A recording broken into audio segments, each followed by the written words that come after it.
بیوہ عورت اپنے بیٹے کی وجہ سے دوسری شادی نہ کرے, اسے پالنے پوسنے میں زندگی لگا دے اور شادی کے بعد اس کی بیوی اور ماں کی نہ بنے, تو کیا وہ اپنی بیوی کو ماں سے الگ رکھ سکتا ہے؟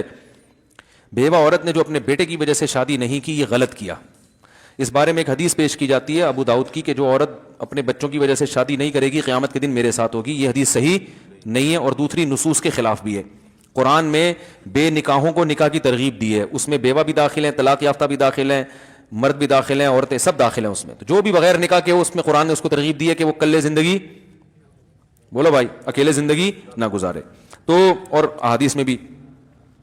باقی اگر عورت کو یہ خطرہ ہے کہ میں نے اپنے بیٹے کی موجودگی میں کسی سے نکاح کیا تو میرے بیٹے پر ظلم ہو سکتا ہے, سوتیلا باپ, اس وجہ سے نہ کرے, تو ایک کسی عارضے کی وجہ سے کوئی نہ کرے تو وہ ایک الگ بات ہے.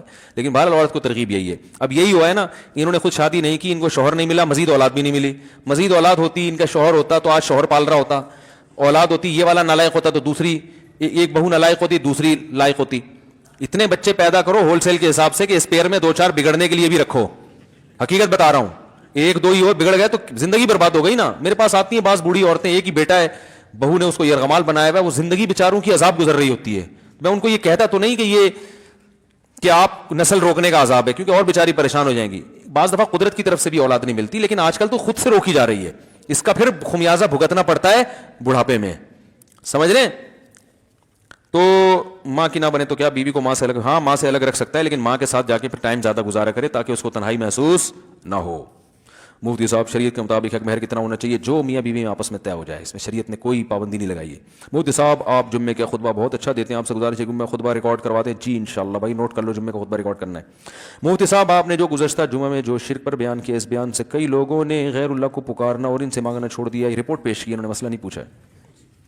مفتی صاحب وہ 70,000 کون لوگ ہیں جو بنا حساب کے جنت میں جائیں گے؟ حدیث میں آتا ہے جو تعویذ گنڈے نہیں کرتے تھے, رقیہ نہیں کرتے تھے اور اللہ پہ توکل کرتے تھے, ایسے 70,000 لوگ جنت میں جائیں گے. تو توہمات کی دنیا, تعویذ جائز ہے مگر عزیمت کے خلاف ہے. گنجائش ہونا الگ چیز ہوتی ہے. اعلیٰ درجے کا توکل یہ ہے کہ اپنے آپ کو, علامہ نووی رحمہ اللہ نے اس حدیث کی شرح میں لکھا ہے کہ جو جائز تعویذ ہے اس سے بھی بچائے انسان اپنے آپ. دعاؤں پہ فوکس کرے, دعا, جب کوئی کام بگڑ جائے تو اللہ سے دعا مانگے, بس یہ زیادہ بہتر ہے.